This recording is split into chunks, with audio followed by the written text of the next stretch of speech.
बेटा, अब सो जाओ, बहुत रात हो गया है। नहीं मम्मी, आपको आज मुझे कॉमेडी एक स्टोरी सुनानी होगी। तो ठीक है बेटा, लो फिर सुनो। आज मैं तुझे सेकचिल्ली की एक कहानी सुनाती हूँ। एक बार सेकचिल्ली की माँ ने बोला, तू जंगल जा और जाके कुछ घास काट के ले आ। उसे बेच के कुछ पैसे हो जाएंगे तो हमारा आज का खाना निकल जाएगा।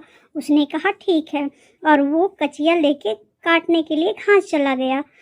बहुत सारा घास हो गया तो वो पड़ोसी को बेच के वापस जब घर आने लगा तो उसे याद आया कि अरे, उसने तो अपना कचिया जंगल में ही छोड़ दिया। अब वो भागता हुआ जंगल गया तो वहाँ पे देखा कचिया रखा हुआ था, किसी ने नहीं लिया था। वो कचिया को जैसे ही छूता है काफ़ी गर्म हो गया था।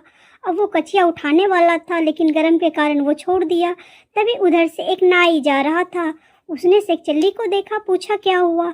सेकचिल्ली बोला, भाई मेरे कचिया बहुत गर्म हो गया है, इसको क्या हो गया पता नहीं, इसके पहले तो ठीक था।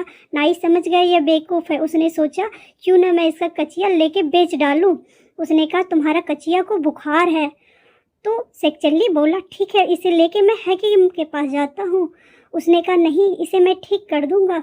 उसने कचिया में एक रस्सी डाला और नाई ने कचिया को कुआं में डाल दिया। कुआं में डाल के बोला कि अब दोपहर शाम को आके ले जाना, ये ठीक हो जाएगा। उसने कहा ठीक है। वो अपना घर चला गया, मगर उसे नींद कहाँ, उसकी ध्यान तो कचिया पर था। अब इस बीच नाई का दादी जो थी वो काफ़ी बीमार थी, उसको बुखार आ गया था। तो देखा कचिया रखा हुआ था, वो ठंडा हो चुका था। वो अपना कचिया लेके घर जाने लगा। तभी नाई का घर आता है और उसके घर में उसकी बूढ़ी दादी कड़ा रही थी। उसने पूछा क्या हुआ। तो दादी कुछ हुआ तो वो काफ़ी गर्म थी। वो समझ गया कि मेरा कचिया वाला बीमारी दादी को है। तो उसने दादी के पैरों में रस्सी था और ले जाके कुएं में डाल दिया। इतने में बहुत सारा आदमी आ जाता है और वो नाई भी आ जाता है।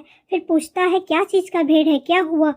तो उसने कहा कि सेकचिल्ली ने तुम्हारी दादी को कुएं में डाल दिया। तो उसने सेकचिल्ली से पूछा ऐसा क्यों किया। तो उसने कहा मैं अपने कचिए की तरह तुम्हारी दादी का बुखार को उतार दिया। जब तक मैं वो दादी को निकालने गया तब तक मैं दादी उसकी जा चुकी थी।